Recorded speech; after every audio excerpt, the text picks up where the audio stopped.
In the glittering world of fine dining, one man was a legend for all the wrong reasons.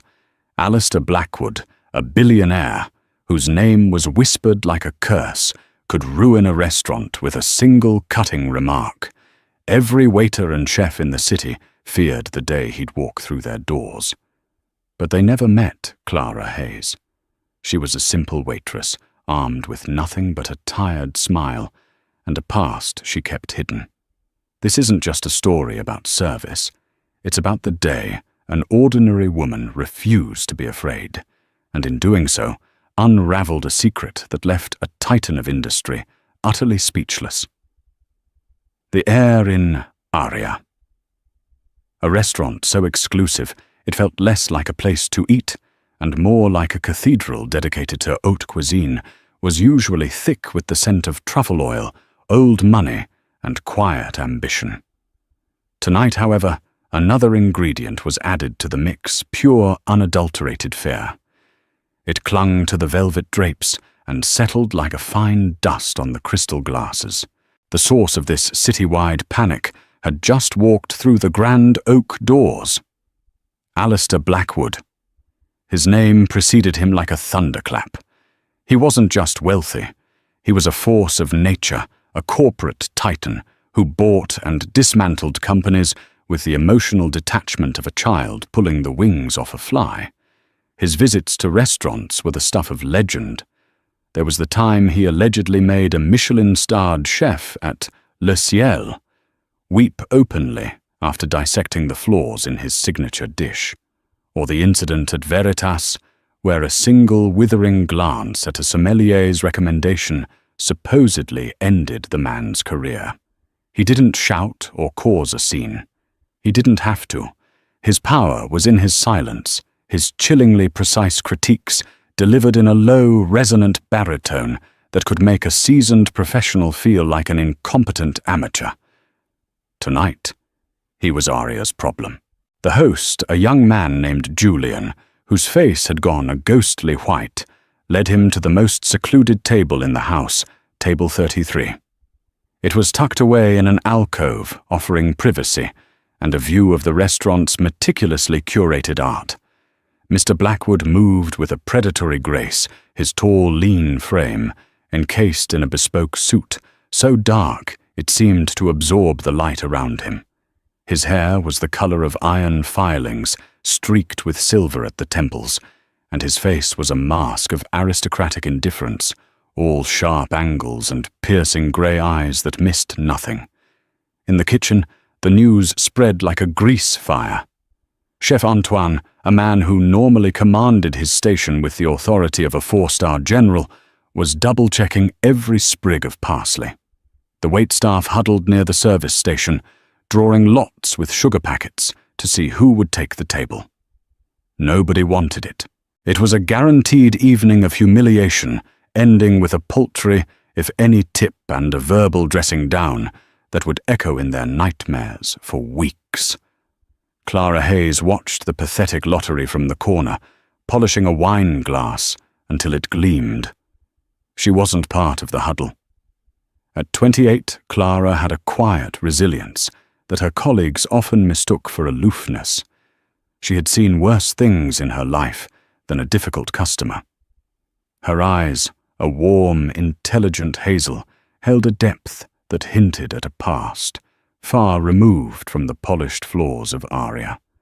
Her hands, though deft and steady with a tray, bore the faint, silvery lines of old scars on the knuckles remnants of a life, before this, a life that had taught her that real monsters didn't wear tailored suits.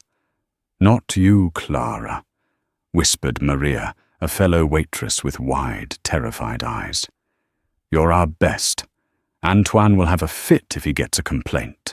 "He's going to get a complaint no matter who takes the table," Clara replied, her voice calm and even. She placed the polished glass on her tray. It might as well be me. She wasn't being brave, not really. It was a calculated decision. She needed the money. Her younger brother's tuition was due a constant heavy weight on her shoulders. A normal table on a Tuesday night might yield $100 if she was lucky.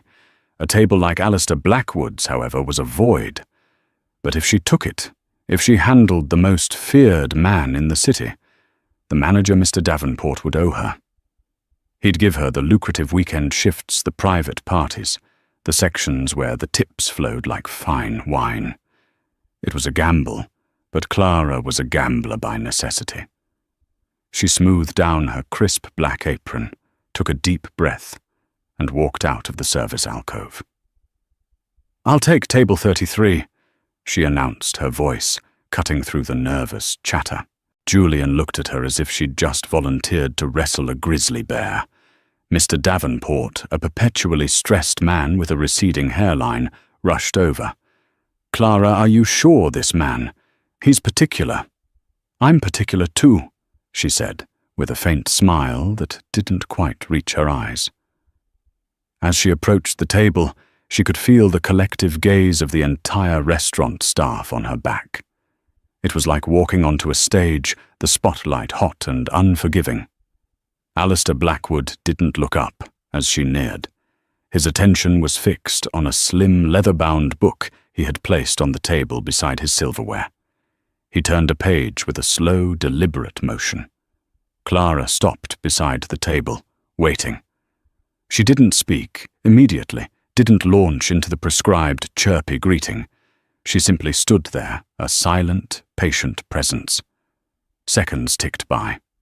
This was her first test. Most waiters, unnerved by his silence, would babble trying to fill the void. Clara remained still. Finally, without lifting his gaze from his book, he spoke. His voice was exactly as described, low, cold, and dripping with disdain. "If I wanted a statue, I would have dined at the museum.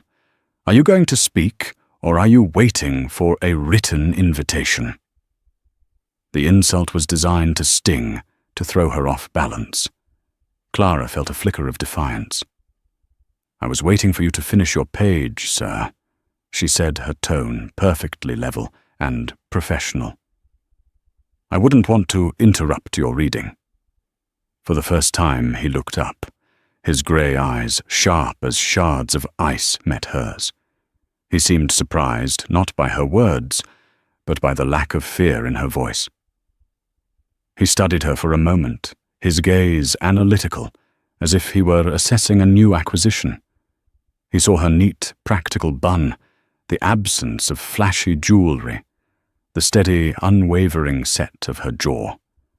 He closed the book, his finger marking his place. "The wine list," he commanded, the words clipped and dismissive. "Of course, sir." She retrieved the heavy leather-bound tome and presented it to him. He perused it for less than 10 seconds before snapping it shut. A 1982 Chateau Margaux. It was a test, a legendary vintage, astronomically expensive, and a wine that demanded perfect service. "An excellent choice, sir," Clara said. "I will inform the sommelier to decant it immediately." "You will decant it," he corrected her. "Here. I don't trust the fumbling oenologist you likely have cowering in the back." Another test. Decanting a wine of that age was a delicate, high-pressure task. One clumsy move, one slip of the hand, and thousands of dollars would be wasted earning his eternal wrath. Mr. Davenport, watching from afar, looked like he was about to have an aneurysm. Clara didn't flinch. "As you wish, sir." She returned with the bottle presented reverently on a white cloth, along with a crystal decanter, a candle, and a silver tasteofen. The entire restaurant seemed to hold its breath. She performed the ritual with a surgeon's precision. The flame of the candle illuminated the wine's color as she poured, ensuring the sediment remained in the bottle. Her hands were rock steady, her movements fluid and economical. She had learned this skill not at a fancy sommelier school, but from her father, a man who had loved wine, but could only ever afford the cheap table variety, and who had taught her the theory with a reverence that she now channeled. She poured a small amount into his glass. He lifted it, not bothering to look at her, and swirled the deep garnet liquid. He inhaled its bouquet, a complex aroma of black currant cedar and old leather. He took a sip. The silence that followed was immense. It stretched for what felt like an eternity. He rolled the wine on his palate, his expression unreadable, a mask of cold concentration. The fate of Clara's evening, and perhaps her standing at Aria, rested on his verdict. He set the glass down with a soft click. He looked not at her, but at the wine shimmering in the decanter. "Adequate," he said, the single word delivered with the force of a death sentence. Any other waiter would have crumpled. To go through that nerve-wracking ritual for a judgment of adequate was a slap in the face. But Clara heard something else in his voice. It wasn't praise, not by a long shot, but it wasn't the venomous critique he was famous for. It was for Alistair Blackwood, the verbal equivalent of a shrug. It was a pass. "I'm glad it meets your standards, sir," she replied, her voice retaining its placid calm. "Are you ready to order, or would you like a few more minutes?" He looked at her again, a flicker of something unidentifiable in his eyes. It might have been curiosity. It might have been annoyance that she was so unflappable. "The pan-seared scallops to start," he said, his eyes scanning the menu, followed by the filet mignon, medium rare, and if the chef overcooks it by even a fraction, I will send it back, and you will have the pleasure of informing him that his culinary education was a complete waste of his parents' money. "I will relay your instructions precisely, sir," Clara said. She gathered the menu, her movements still unhurried. "Enjoy your wine." As she walked away from the table, she didn't look back, but she could feel his eyes on her. The invisible spotlight had not been turned off. It had simply narrowed, focusing on her with an intensity that was both unsettling and strangely invigorating. She had survived the first encounter. She had entered the dragon's lair and hadn't been incinerated. The rest of the staff looked at her with a new kind of awe.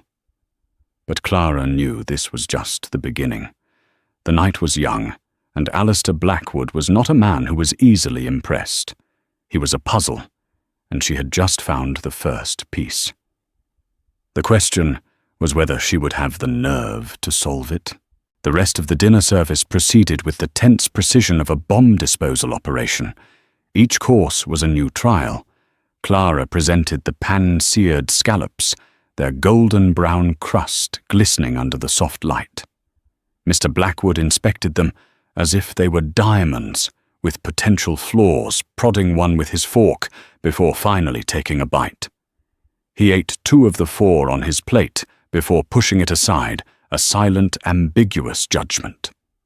Clara cleared it without comment. Next came the main event, the filet mignon. In the kitchen, Chef Antoine had personally seared the steak, his brow beaded with sweat, using a digital thermometer to ensure the internal temperature was exactly 135 degrees Fahrenheit. He placed it on the plate with the reverence of a holy relic.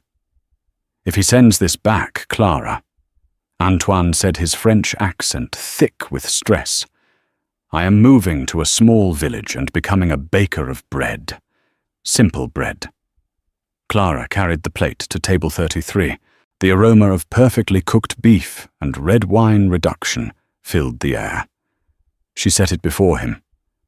"The filet mignon, medium rare, sir." Mr. Blackwood picked up his steak knife. He sliced into the center of the cut. The tension was palpable. He leaned in, examining the cross-section. It was a perfect, warm red center, surrounded by a delicate pink that faded into a dark, savory crust.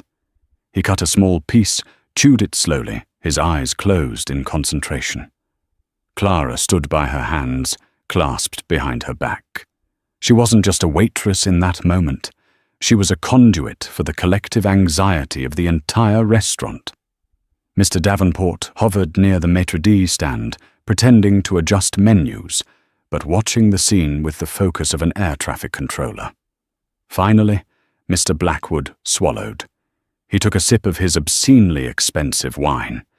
He then cut another piece of steak and ate it, and another. He finished the entire fillet without uttering a single word. He didn't say it was good, he didn't say it was perfect, but he ate every last bite.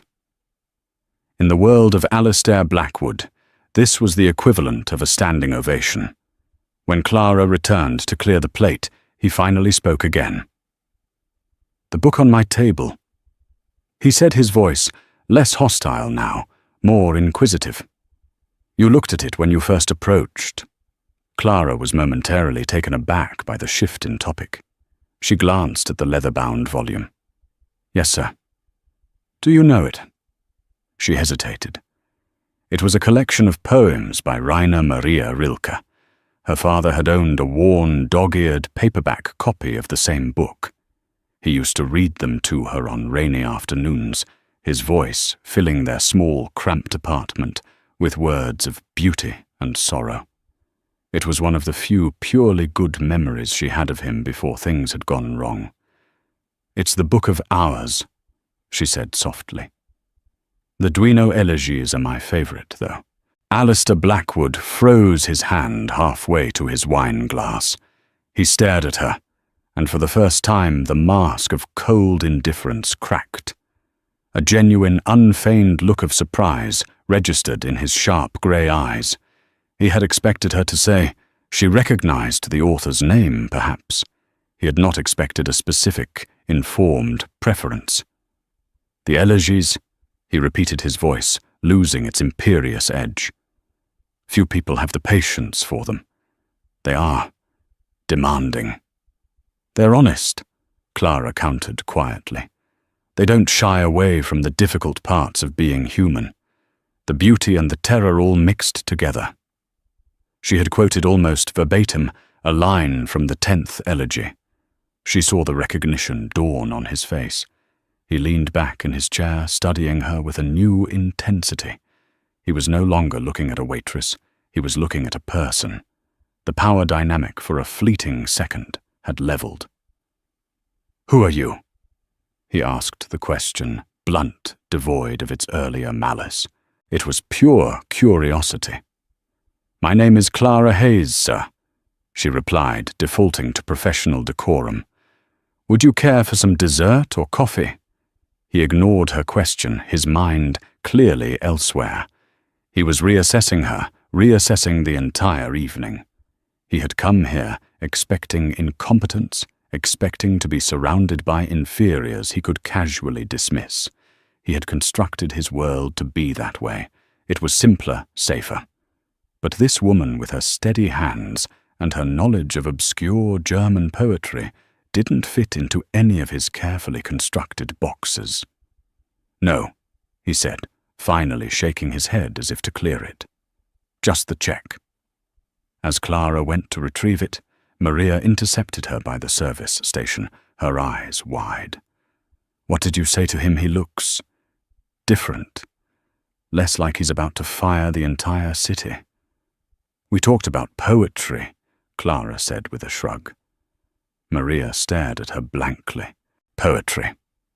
You talked about poetry with Alistair Blackwood." The concept was so alien it was almost comical. When Clara returned with the leather bill folder, she placed it on the table.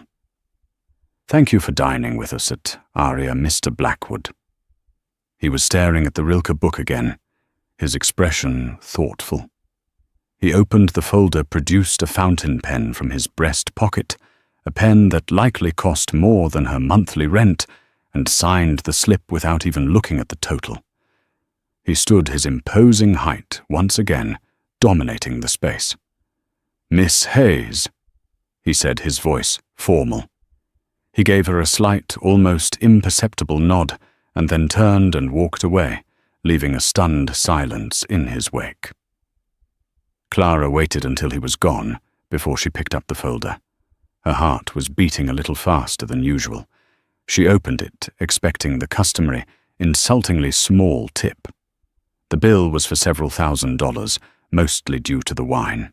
On the tip line, he hadn't written a percentage. He had simply written a number, $5,000.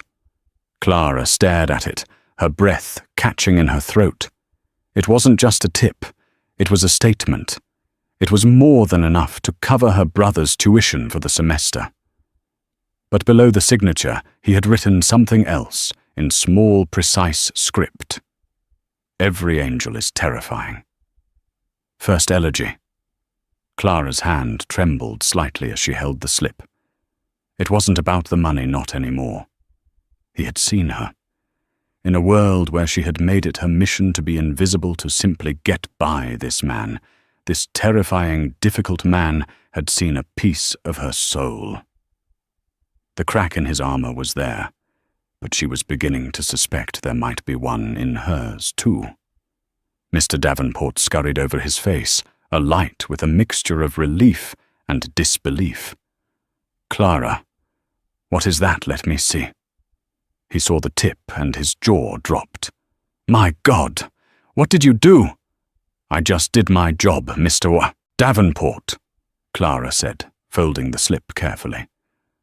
"I just did my job." But she knew it was more than that. Something had shifted in the air at Aria that night. A connection had been forged in the most unlikely of circumstances, over a bottle of wine and a shared line of poetry. Alistair Blackwood, the city's resident dragon, had a chink in his scales, and Clara Hayes, the quiet waitress, was the only one who knew it was there. She had a feeling he would be back, and she wasn't sure if that thought filled her with dread or a strange, unsettling anticipation. Alistair Blackwood did come back. He returned the following Tuesday, and the Tuesday after that. Each time he walked past the anxious host, and his eyes would scan the dining room until they found Clara. He wouldn't say a word, but the instruction was clear. Table 33 was his, and Clara was his waitress. The staff at Aria began to refer to her, in hushed, reverent tones, as the Dragon Tamer. The $5,000 tip had become restaurant legend, but it was the consistency of his return that was the real mystery. Their interactions fell into a strange, unwritten rhythm.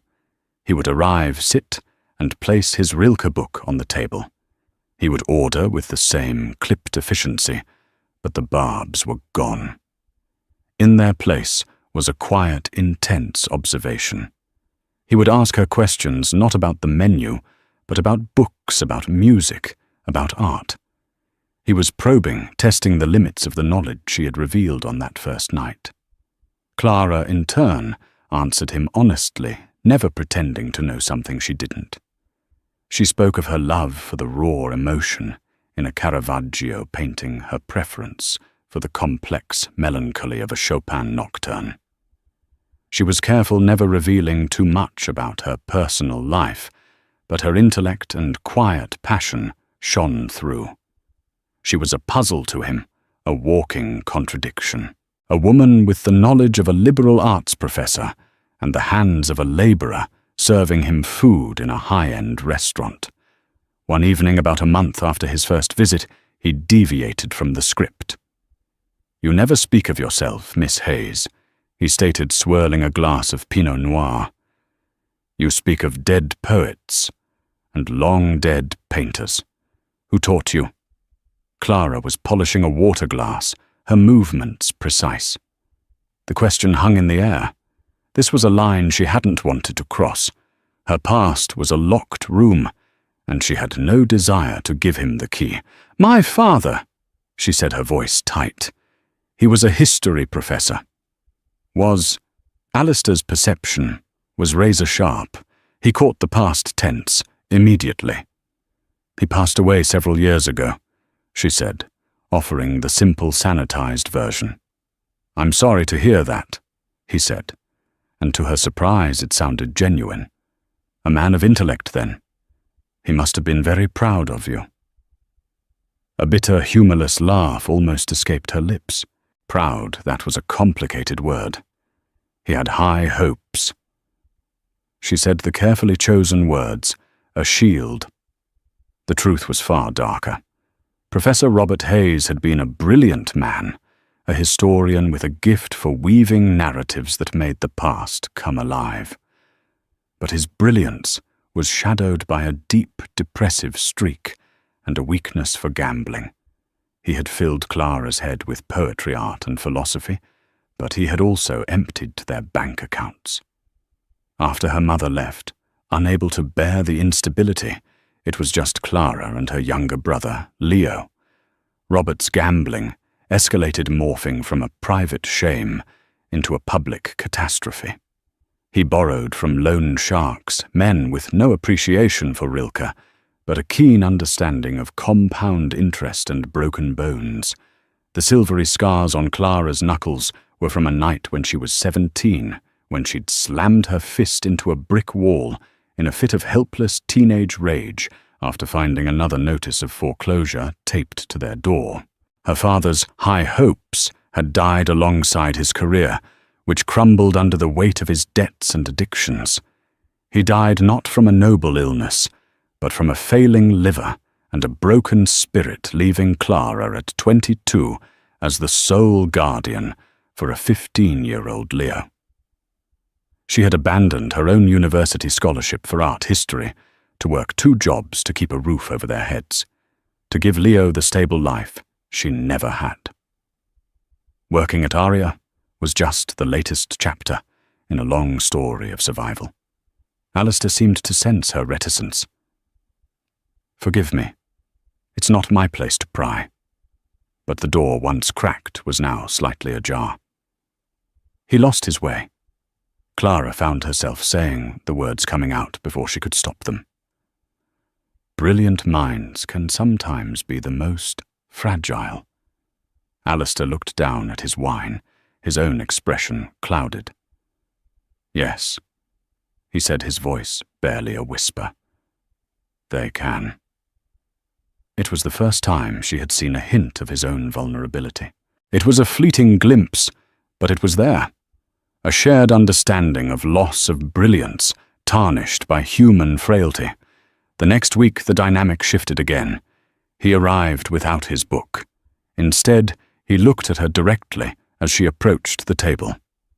"I have a proposition for you, Miss Hayes," he said, getting straight to the point. "I am hosting a small dinner party at my home next Friday for some business associates. I require a certain level of service, a discretion and intelligence that is, I find, in short supply. I would like you to oversee the event. The pay would be substantial." Clara was stunned. This was moving far beyond the confines of the restaurant. "Sir, I'm a waitress, not an event planner."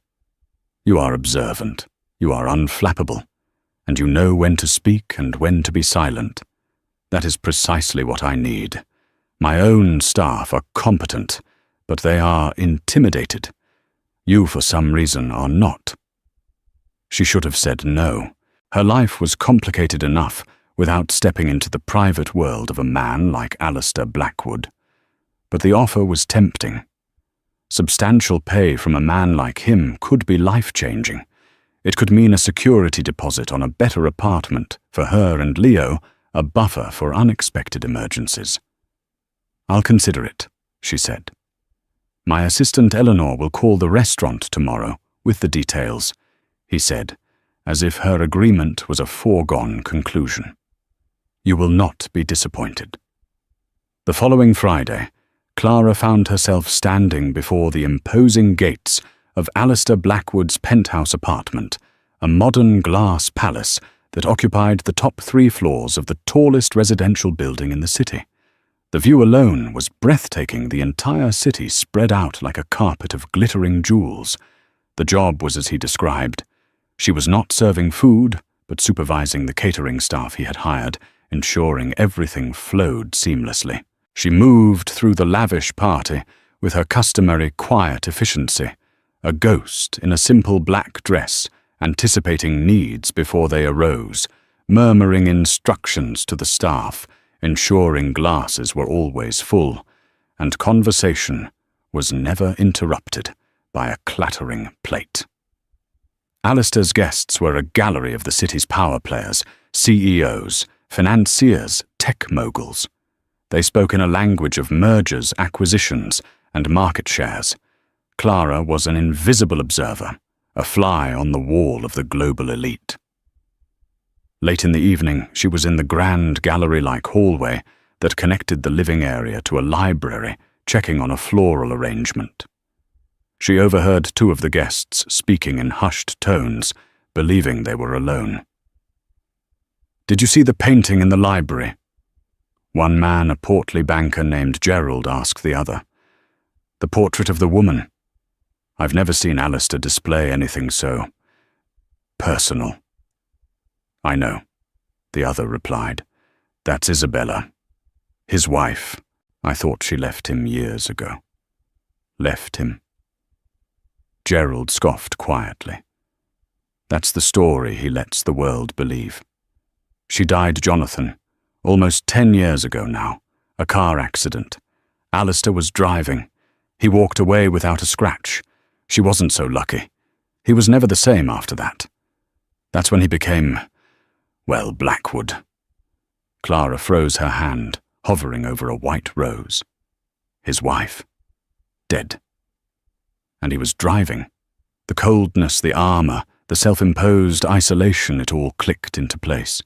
His comment about fragile minds, his affinity for Rilke's poetry of beauty and terror. It wasn't just an intellectual exercise, it was the landscape of his life. Her heart ached with a sudden, unexpected pang of empathy. Drawn by a morbid curiosity, she found a moment to slip into the library. It was a magnificent room, with floor-to-ceiling shelves of rare books. And there, over the marble fireplace, was the portrait. It was of a woman with fiery red hair and a smile that radiated warmth and laughter. Her eyes, full of life, seemed to dance. She was the polar opposite of the cold, severe man Clara knew. She was vibrancy and light. This was the source of his darkness. This was his ghost. As she stood there, mesmerized by the portrait, a new, horrifying realization began to dawn. Her eyes were drawn to the artist's signature in the corner of the canvas. It was small, elegant, and familiar. J. Moretti. Clara felt the blood drain from her face. J. Moretti. Jacqueline Moretti. A talented, up-and-coming artist whose career was cut tragically short. Clara knew the name because her father had been obsessed with Moretti's work. He had seen her as the next great talent, and he had invested heavily in her paintings, believing they were his ticket out of debt. He had poured every last cent he had, and money he didn't have, into 2 of her early pieces. Then the crash happened. The news had been all over the art world. With the artist's death, the value of her work was expected to skyrocket. But her husband, the sole heir to her estate, a grieving, powerful man, had refused to authenticate or release any more of her work. He froze the market, causing the value of existing pieces to stagnate, then plummet as collectors grew wary. The man who had unknowingly crushed her father's last desperate gamble, the final push that sent him spiraling into ruin, was Alistair Blackwood. Clara stared at the painting of Isabella Jacqueline Moretti and felt the floor drop out from beneath her. She wasn't just a waitress serving a billionaire. She was the daughter of a man whose life was destroyed by the grief of the very man she was now beginning to understand, and even to her own horror, feel sorry for. The dragon in the lair wasn't just a monster, and she wasn't just a tamer. They were connected by a tragedy that neither of them had ever spoken of, a shared history of ruin that had been sitting between them, unspoken all along. She felt a wave of nausea. The man whose secrets she was unraveling was inextricably tied to the unraveling of her own life. The revelation in the library struck Clara with the force of a physical blow. She stumbled back, catching herself on a large mahogany desk, her breath coming in ragged gasps. The portrait of Isabella of Jacqueline Moretti seemed to mock her with its vibrant, unknowing smile. This entire time, She had been serving the man whose grief had inadvertently signed her family's death warrant. The irony was so cruel, so staggeringly bitter, it tasted like acid in her throat. She managed to compose herself, her waitress training, kicking in a mask of placid professionalism, falling over her turmoil. She completed her duties for the rest of the evening on autopilot, her mind a raging storm of conflicting emotions. There was the fresh, hot anger on behalf of her father, the memory of his despair, a palpable weight in her chest. But tangled with it was the ghost of empathy she had felt for Alistair, the man who had lost his vibrant wife and entombed himself in a fortress of solitude and sorrow.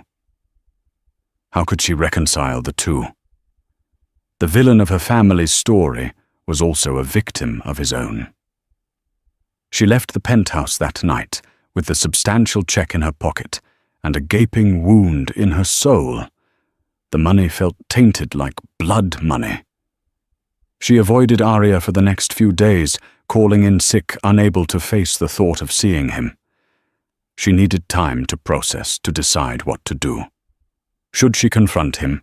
Should she just take the money and disappear from his life, leaving him to his gilded cage of misery? Her decision was made for her. The following Monday, her day off her phone buzzed with a call from an unknown number. She ignored it. It buzzed again. And again.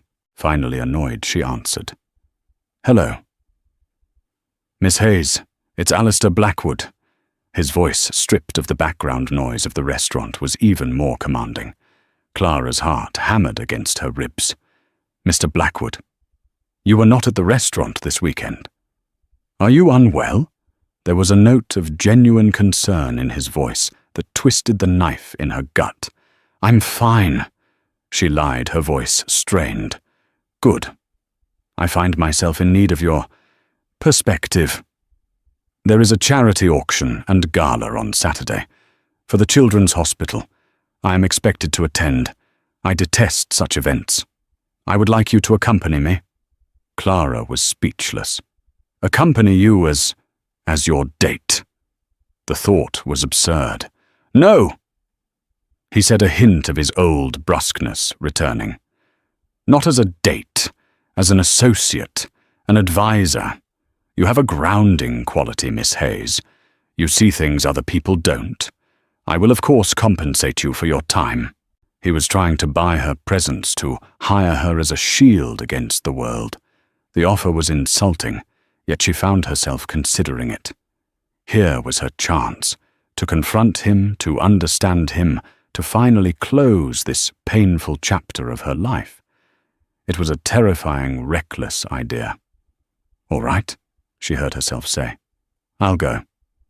The storm broke on Saturday night. Alistair had sent a car for her and a dress.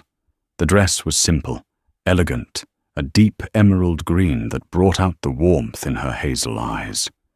It was understated yet ridiculously expensive. When she walked into the grand ballroom of the hotel on Alistair's arm, a hush fell over the crowd. Necks craned, whispers erupted like wildfire. Alistair Blackwood, the city's most notorious recluse, had arrived with a beautiful, unknown woman. Clara felt intensely out of place, a sparrow among peacocks.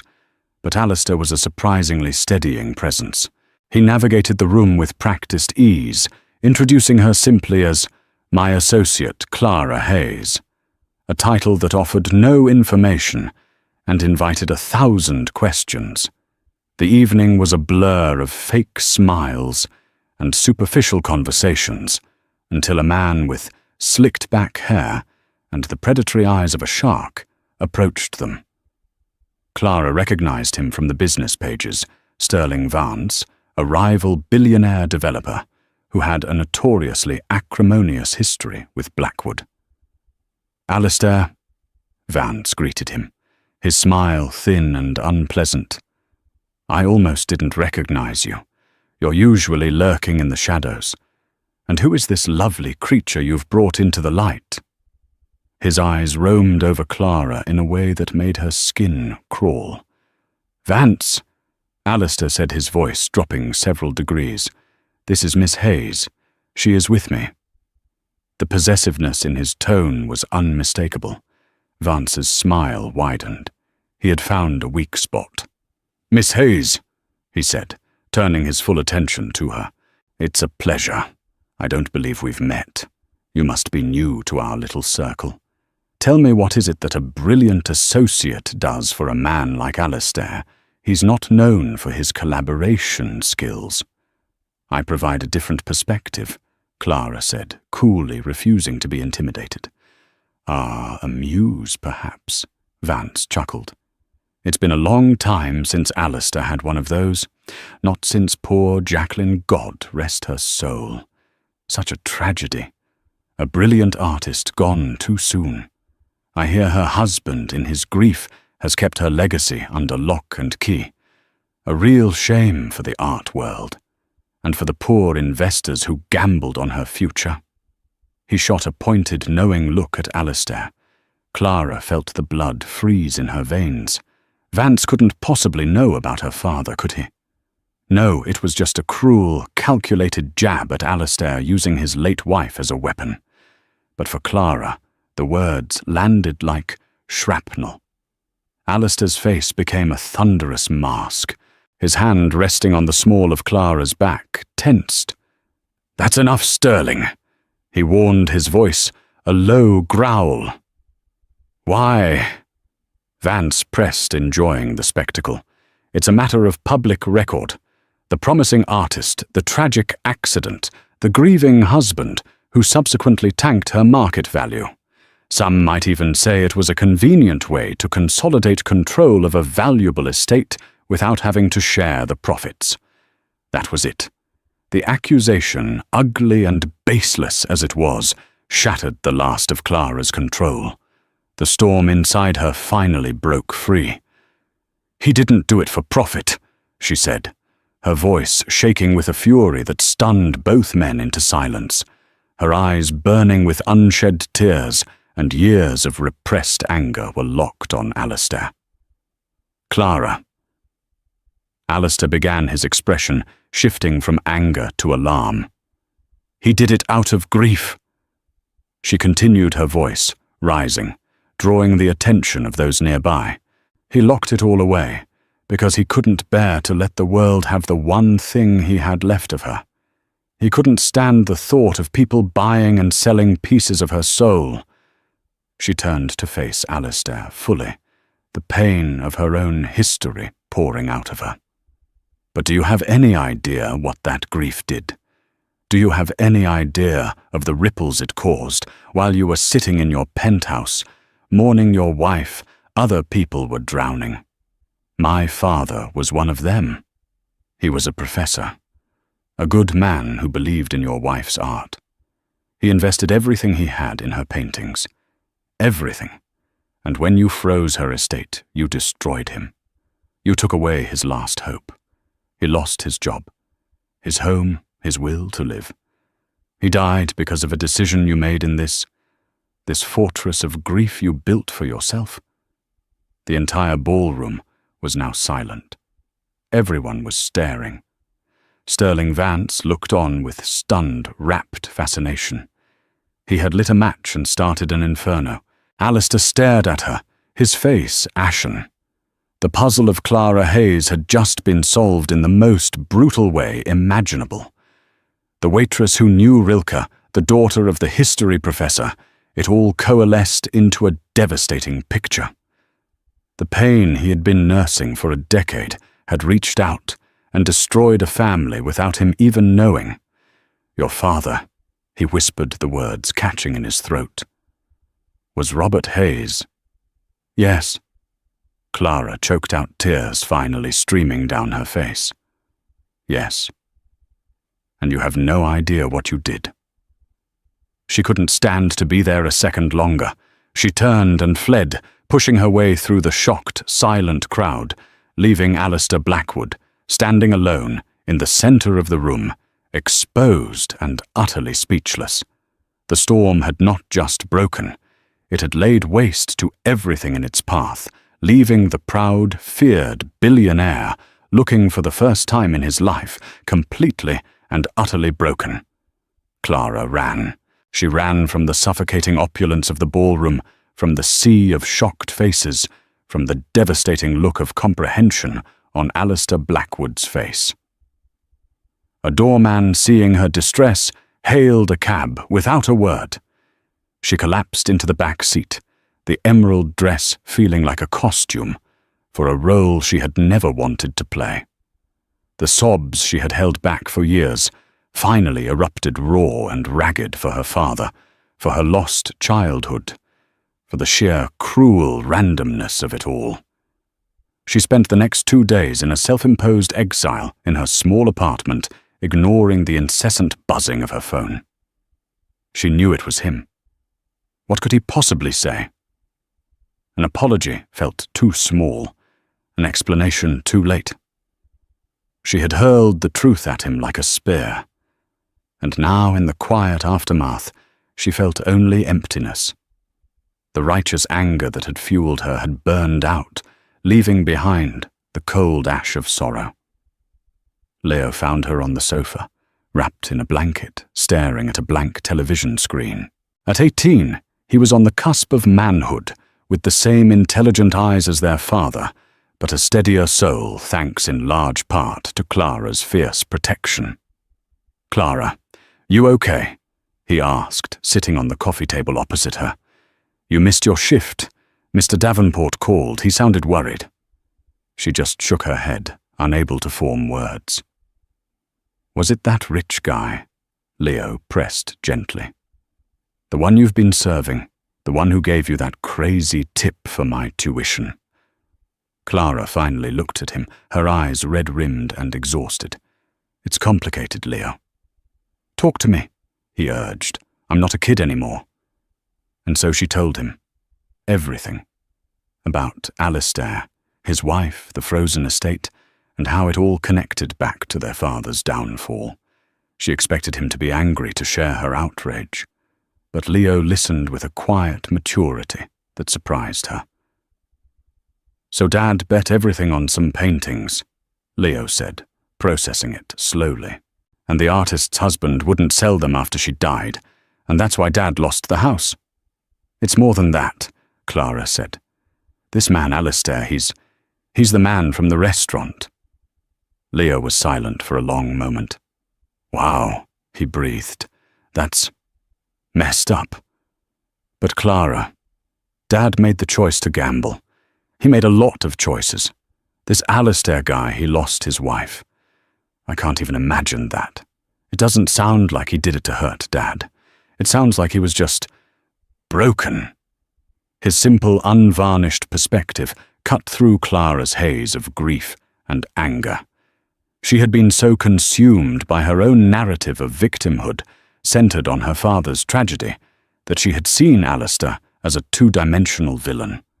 Leo, free from the burden of those memories, saw the situation with a clarity she had lost.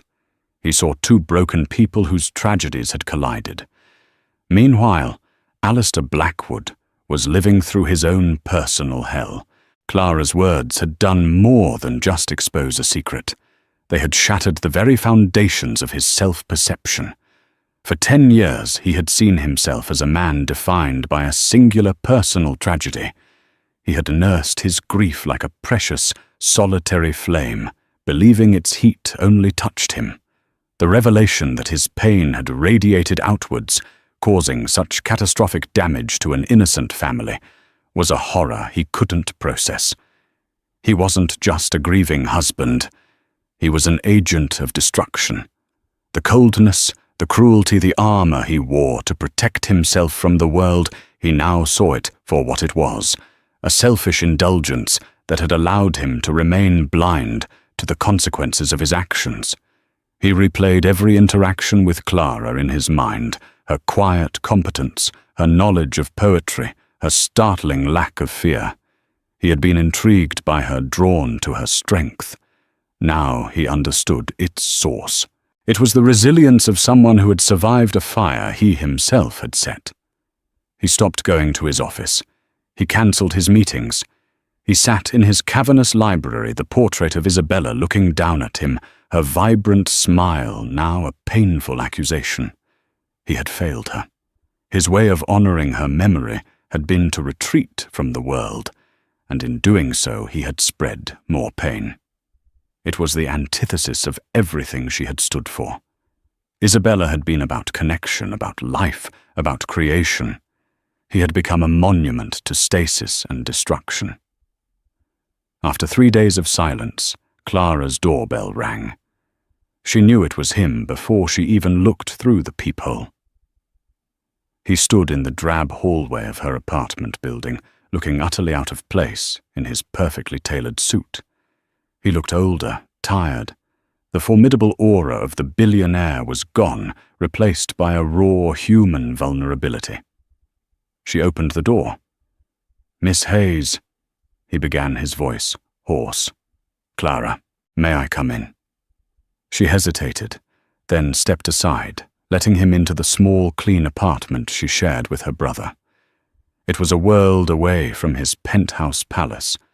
There were second-hand books on the shelves, a framed photo of her, and a smiling Leo on the wall, and the faint scent of lemon polish. It was a home. He stood awkwardly in the center of the room, looking lost. "There are no words to express how sorry I am," he said, his voice thick with an emotion she had never heard from him before. "Saying I didn't know is not an excuse. It's an indictment. My grief made me blind and selfish, and your family paid the price. Your father." He trailed off, unable to finish. "My father made his own choices," Clara said, echoing Leo's words. Her anger had subsided, leaving a vast, quiet space. "He was a brilliant man and a deeply flawed one. You didn't hold his hand and lead him to ruin, Mr. Blackwood. You just built the cliff that he chose to jump from. Alistair," he corrected her softly. "Please, call me Alistair." He looked around the apartment, his gaze lingering on the photo of her and Leo. "You did all of this. You raised your brother, you survived in spite of what happened." His admiration was palpable and deeply humbling. "I did what I had to do," she said simply. "I want to make it right," he said, his voice earnest. "I know I can't change the past, but I can't go on knowing what I know now and do nothing. Let me set up a trust for your brother's education. University, whatever he wants to study. Let me help." It was the classic billionaire's solution: throw money at the problem. A week ago, Clara might have taken it feeling it was her due, but something had changed in her, too. "No," she said, shaking her head. "I appreciate the offer, Alistair. I truly do. But that's your way of fixing things. It's not about the money. It was never really about the money. It was about the truth. And now we both have it." He looked crushed, as if her refusal was a deeper rejection than her anger had been. "Then what?" he asked, his voice full of despair. "What can I possibly do?" Clara looked at him, at this powerful man so humbled and lost. She saw the years of pain etched on his face, and she realized what he needed and what she perhaps needed as well. It wasn't restitution. It was release. "Your wife," Clara said softly. "Jacqueline. You locked her away with you in your grief. Her art, her spirit. You didn't share it. My father loved her work because it was full of life. You've spent 10 years turning it into a symbol of death. If you want to do something, let her go. Let her art be seen. Let it live again. That would be a start." The suggestion hung in the air between them. It was not about repayment. It was about redemption. It was a path forward that didn't involve transactions, but transformation.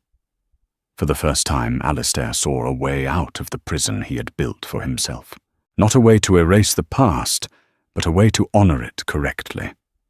He looked at Clara, his sharp grey eyes filled with a profound, sorrowful gratitude. "Every angel is terrifying," he whispered, quoting the line of poetry that had first connected them. "And full of beauty." Clara finished her own voice, quiet but steady.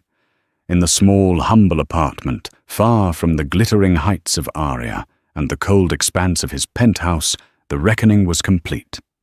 The storm had passed, and in the quiet, clean air that remained, two people bound by a shared and painful history finally had the chance to begin again. The aftermath was not a cinematic transformation, but a quiet dawn. Clara's challenge, "Let her live again," gave Alistair a new purpose. Instead of selling Jacqueline's art, he channeled his immense resources into creating a foundation in her name. Its mission would be to establish a permanent public gallery and provide grants to struggling artists. He knew this endeavor would be hollow without the one person who understood its true meaning. He asked Clara to sit on the foundation's board. "I'm a waitress," she protested, stunned. "You have a perspective that is more valuable than any financial expert's," Alistair insisted. "You understand what happens when hope is lost. The board needs that." Seeing a chance to honor her father's belief and forge a new path, Clara accepted. She left Aria behind, finding a surprising passion for her new role. She had a keen eye for talent and a deep empathy for the artists she helped, giving them the support her father never had. Her new salary ensured her brother Leo could pursue his education without the shadow of debt that had haunted their family. Her relationship with Alistair evolved into something quiet and deep, a friendship forged in the crucible of a shared tragedy.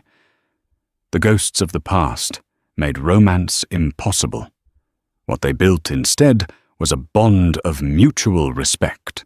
They were partners in turning pain into something beautiful. The grand opening of the Moretti Gallery a year later was the culmination of their work. In the main hall, Jacqueline's portrait welcomed the public, her smile no longer a private sorrow, but a shared joy. Clara stood beside Alistair, watching the captivated crowds. "She would have loved this," Alistair said, quietly, his eyes on the people seeing the world through his late wife's art. "She would have loved who you've become," Clara replied gently. He turned to her, his grey eyes, once sharp enough to cut glass, now soft with a light she'd never thought she'd see. "It was you, Clara," he said, his voice filled with a profound gratitude. "You walked into the darkness and weren't afraid.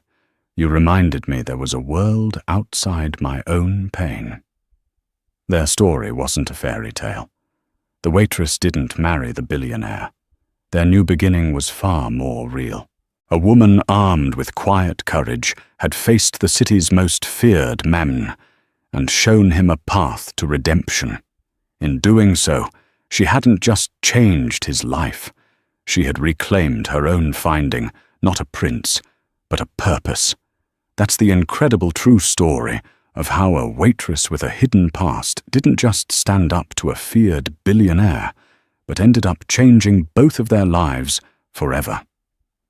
It's a powerful reminder that behind every fearsome reputation, there's a human story, and that courage doesn't always roar. Sometimes it's a quiet, steady voice that simply refuses to be silenced. It shows that the connections we make can heal wounds we didn't even know we had, unraveling secrets in the most unexpected ways. If this story moved you, please hit that like button to let us know. Share it with someone who needs to hear about the power of quiet strength and unexpected connections. And most importantly, subscribe to our channel for more unforgettable real-life stories that will leave you speechless. Click the notification bell so you never miss an update. Thank you for listening.